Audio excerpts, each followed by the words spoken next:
Hey guys, welcome back to Optin Influencers. आप सभी का फिर से वेलकम है आज की मैटिक अपडेट पर।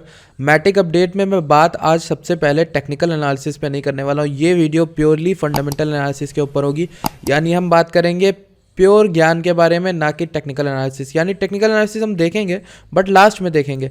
पहले मैं आप लोगों को बताने वाला हूँ मैटिक के पोटेंशियल और आने वाले टाइम में इसमें क्या चेंजेस ऐसे आ सकते हैं जो आगे चल के मैटिक को ऊपर ले जाएंगे, क्योंकि आने वाले टाइम में यही रीजंस हैं जो आने वाले टाइम में मैटिक को बूस्ट कर सकते हैं। यहाँ से डबल ट्रिपल 10x भी ले जा सकते हैं, और यही रीजंस हैं जो मैटिक को नीचे भी डुबा सकते हैं। ये बात भी आप याद रखिएगा। तो मैटिक में दोनों साइड के पोटेंशियल है, पर कौन सा पोटेंशियल ज़्यादा है उसके लिए बने रहिएगा वीडियो पे।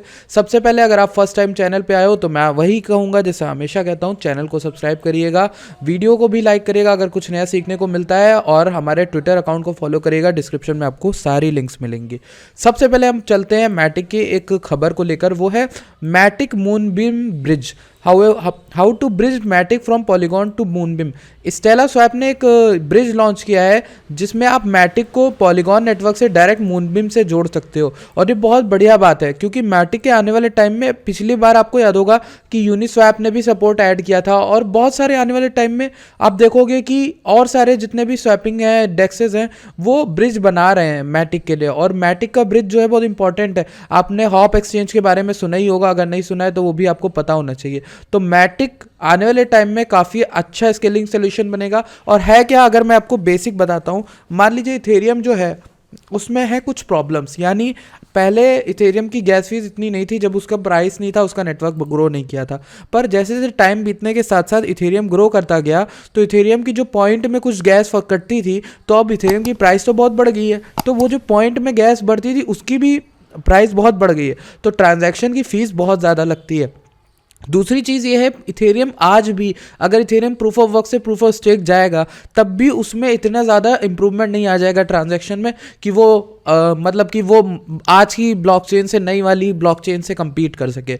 इसलिए इथेरियम का जो सोल्यूशन है वो मैटिक बन जाता है और ज़रूरी बन जाता है। तो पहला सवाल जो आप लोगों का आता है वो ये कि इथेरियम के प्रूफ ऑफ स्टेक पे मूव करने के बाद क्या मैटिक पूरी तरह से ख़त्म हो जाएगा? नहीं, मैटिक पूरी तरह से नहीं खत्म हो सकता, बिकॉज इथेरियम में कहीं ना कहीं प्रॉब्लम्स आती रहेंगी। दूसरी चीज़ ये है कि इथेरियम जो है आपका एज मतलब जैसे जैसे ग्रो करेगा वैसे वैसे उसके सॉल्यूशंस आएंगे, और सॉल्यूशंस के मामले में पॉलीगॉन फिलहाल के लिए नंबर 1 पे है मैटिक के। और अगर आप देखोगे मैटिक में टोटल वैल्यू लॉक्ड है 5.16 बिलियन। तो ये पिछले साल अप्रैल 2021 में ये सिर्फ और सिर्फ 1 बिलियन का इसने मार्क क्रॉस किया था। टोटल वैल्यू लॉक्ड अब 5 गुना हो गई है अप्रैल से लेकर पिछले साल के अभी तक। ठीक, तो अभी मैं आपको एक चीज़ बताना चाहता हूँ मैटिक के बारे में कि मैटिक है क्या। मैटिक बेसिकली इथेरियम का इंटरनेट ऑफ ब्लॉकचेन है। यानी देखिए, इथेरियम के कई सारे स्केलिंग सोल्यूशन है जो इथेरियम में चीज़ें चेंज करना चाहते थे, चाहे वो उसकी ट्रांजैक्शन को बढ़ाए, ट्रांजैक्शन पर सेकेंड को बढ़ाए, चाहे वो उसकी फीस को कम करने के लिए आए, चाहे वो स्केलेबिलिटी का इशू सॉल्व करें। तो ऐसे जितने भी ब्लॉकचेन्स आई या फिर जैसे स्केलिंग सोल्यूशन है, उनको आपस में जोड़ के इथेरियम पे सही से यूज़ करने के लिए मैटिक बनाया गया है। तो अगर इथेरियम बढ़ेगा तो इथेरियम का बहुत बड़ी प्रॉब्लम सॉल्व करता है मैटिक, जिसका भी आगे चल के ग्रोथ होगा। अब पॉलीगॉन कर क्या रहा है, इसकी दिमाग आप समझिए। पॉलीगॉन कर ये रहा है कि धीरे धीरे जैसे जैसे पॉलीगॉन ग्रो कर रहा है वैसे वैसे पॉलीगॉन के देखिए 1.2 मिलियन फॉलोअर्स हैं, तो पॉलीगॉन जैसे जैसे ग्रो कर रहा है ये अपनी पहचान एक अलग बनाने की कोशिश कर रहा है।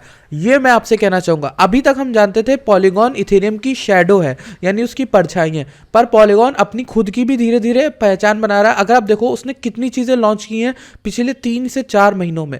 पॉलीगॉन का POS जो है उन्होंने भी लगाना शुरू कर दिया, वो भी प्रूफ ऑफ स्टेकिंग पे कर जाएंगे। ठीक, दूसरी चीज़ पॉलीगॉन हर्मीज जेड के रोलअप पे वो वर्क कर रहे हैं, उसको भी लॉन्च किया था इन्होंने। पॉलीगॉन के NFT मार्केट प्लेस भी इन्होंने लॉन्च किया था। एक स्टार्टअप है स्टॉक बेस्ड जेड के रोलअप पॉलीगॉन मेडन जो डेवलपमेंट में है। पॉलीगॉन जीरो जो कि अभी भी डेवलपमेंट है, ये पॉलीगॉन जीरो जो है वो जेड के रोलअप को इंप्लीमेंट करेगा इथेरियम में, और ये बहुत ज़्यादा फास्ट कर देगा इथेरियम को, पॉलीगॉन जीरो। तो मुझे जो सबसे ज़्यादा जो जिसका वेट कर रहा हूँ वो इस अपडेट का कर रहा हूँ, पॉलीगॉन जीरो का। हालांकि 1-2 हो जो है आ चुकी हैं, 3 लॉन्च हो चुकी हैं। पॉलीगॉन एच भी लॉन्च हो चुका है, पॉलीगॉन हर्मीज भी लॉन्च हो चुका है, पॉलीगॉन POS भी। पॉलीगॉन नाइटफॉल अभी सिर्फ टेस्टनेट में है, लेकिन पॉलीगॉन, माइडेन, जीरो और ये डेवलपमेंट अवेल वाला ये सब का आना बचा हुआ सॉरी, ठीक। तो एंटरप्राइज चेन भी आएगी कुछ समय बाद, अभी उसका टाइम नहीं बताया गया, बट पॉलीगॉन में कई सारी अपडेट्स आने वाले टाइम में देखने को मिल सकती है हम लोगों को, और ये एक रीज़न हो सकता है जो हमें आने वाले टाइम में काफ़ी अच्छा दिखाएगा। अगर मैं आपको एक इंपॉर्टेंट चीज़ बताऊँ, यहाँ पर देखिए मैंने पढ़ी, Polygon team is making an efficient ZK rollups based scaling solution for Ethereum. यहाँ बात शायद पॉलीगॉन जीरो की जा रही, and other layer 2 and side chain implementations all compatible with Polygon's Ethereum internet of blockchain. To boost this effort Polygon foundation has acquired Mir protocol. अभी recently आपको याद होगा पॉलीगॉन ने मीर प्रोटोकॉल को एक्वायर किया था, जो कि ZK पे वर्क करता है, ठीक है, और ये $400 मिलियन की डील थी। अभी रिसेंटली में आपको पता होगा कि बग निकला था पॉलीगॉन की ब्लॉकचेन पे, या फिर एक फॉल्ट मिली थी जिसको ढूंढने वाले बंदे को भी उन्होंने अच्छा रिवॉर्ड दिया था काफ़ी। तो ये सब चीज़ें हैं जो एक कम्युनिटी, एक ब्लॉकचेन, एक कंपनी को काफ़ी ज़्यादा ग्रो करने में मदद करती हैं। और इसी के साथ साथ पॉलीगॉन का जो ऑल टाइम हाई अभी बना हुआ है, यहाँ पर आप देखोगे लास्ट टाइम पॉलीगॉन का ऑल टाइम हाई जो बना था वो बना था आई थिंक यहाँ पर देखिए $2.92, ठीक। अभी ये 40% नीचे है, फिर भी ये बहुत कम नीचे है एज़ कम्पेयर टू आप बहुत सारे कॉइन्स को देखो तो वो 60 से 70% नीचे आ गए। अगर मैं बताऊं तो अगर आपको इस डिप में बाय करना है तो आप पॉलीगॉन को एक्वायर ज़रूर कर सकते हो, आराम से करो। अभी कुछ ऐसी चीज़ें ज़रूर हैं जिनमें अभी चेंजेस आने बाकी हैं, पॉलीगॉन में होने चाहिए। बाइनेंस की स्मार्ट चेन पर भी है, आप इसको बाइनेंस स्मार्ट चेन मेटामास्क में लगाकर कनेक्ट करके भी खरीद सकते हो। अगर मैं अब प्राइस के वाइज से बात करूं चार्ट में चल के, तो पॉलीगॉन का हम वीकली देखेंगे, क्योंकि ये जो वीडियो है ये कोई शॉर्ट टर्म गेन बताने के लिए नहीं आई है, ये वीडियो आई है पॉलीगॉन के पोटेंशियल को लेकर बात करने। तो लॉन्ग टर्म का जो हम गेम खेलेंगे यहाँ पर, और गेम खेलेंगे और यहाँ पर जानेंगे कि पॉलीगॉन में क्या हो सकता है क्या नहीं हो सकता है। तो ज़रा अब हम लोग देखते हैं पॉलीगॉन का मेनली जो मुझे एक एरिया दिख रहा है वो यही एरिया है जो कि 1.3 है, और 1.3 के बारे में मैंने बहुत बार बताया था, ठीक। 1.3 इज़ अ क्रैश का लिए मेरा जो बॉटम है जिसकी मैं अच्छी सी बाइंग करूंगा, और 1.3 के नीचे वही $1 साइकोलॉजिकल सपोर्ट, ये दो लेवल हैं जिनके लिए फ़िलहाल मैं वेट कर रहा हूँ। अभी मैंने कुछ भी नीचे का नहीं सोचा है कि वो 70 सेंट्स फिर चला जाएगा पॉलीगॉन, इसका कुछ नहीं पता, बट मुझे इतना मालूम है कि मैं जो वेट कर रहा हूँ ये इसी लेवल के आसपास कर रहा हूँ, 1.3 1.5 इसी लेवल के आसपास। तो करेंटली अगर पॉलीगॉन में मैं लॉन्ग टर्म पोटेंशियल बताऊँ तो आप देख सकते हो, आराम से देख सकते हो, पॉलीगॉन $10 भी जाएगा, एज इथेरियम जब हमारा $10,000 $20,000 चला जाएगा तो पॉलीगॉन भी उतना ग्रो कर जाएगा, इसमें कोई शक की बात नहीं है।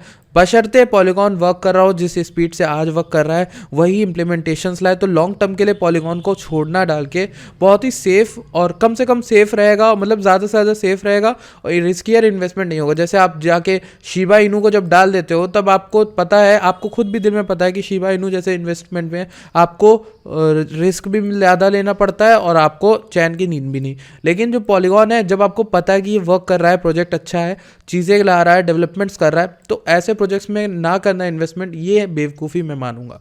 बाकी आप सबकी अपनी मर्जी है और I am not a financial adviser. बाकी मैंने सारी चीज़ें डिस्कस कर ही ली हैं पॉलीगॉन को लेकर, इनकी वेबसाइट चेंज हुई है वो भी चेकआउट करना, और TVL की बात कर ली है, प्राइस की बात कर ली है। आप देखोगे मार्केट कैप इसका सिर्फ 12 बिलियन है। अगर मैं आपको मार्केट कैप के हिसाब से बताऊं तो आप जाना ज़रा इथेरियम पे जाना, पॉलीगॉन का मार्केट कैप खाली 12 बिलियन है और इथेरियम का मार्केट कैप है टोटल 358 बिलियन। 358 बिलियन का 12 बिलियन कुछ भी नहीं होता, ठीक। और इसी हिसाब से मैं सोचता हूँ कि 5 से 4% आई थिंक है, और इसी हिसाब से मैं सोचता हूँ कि इथेरियम का कम से कम 10-20% भी मार्केट कैप अगर पॉलीगॉन एक्वायर कर लेता है तो मेरे ख्याल से पॉलीगॉन यहाँ से बहुत अच्छी ग्रोथ कर देगा, ठीक। अभी टॉप 11th नंबर पे है पॉलीगॉन, और जैसे जैसे पैसा आएगा वापस से ऊपर की ओर चढ़ाई करेगा। तो that's it for today, thank you so much for watching this video. मैं मिलता हूँ आपसे नेक्स्ट वीडियो में, टिल देन टेक केयर।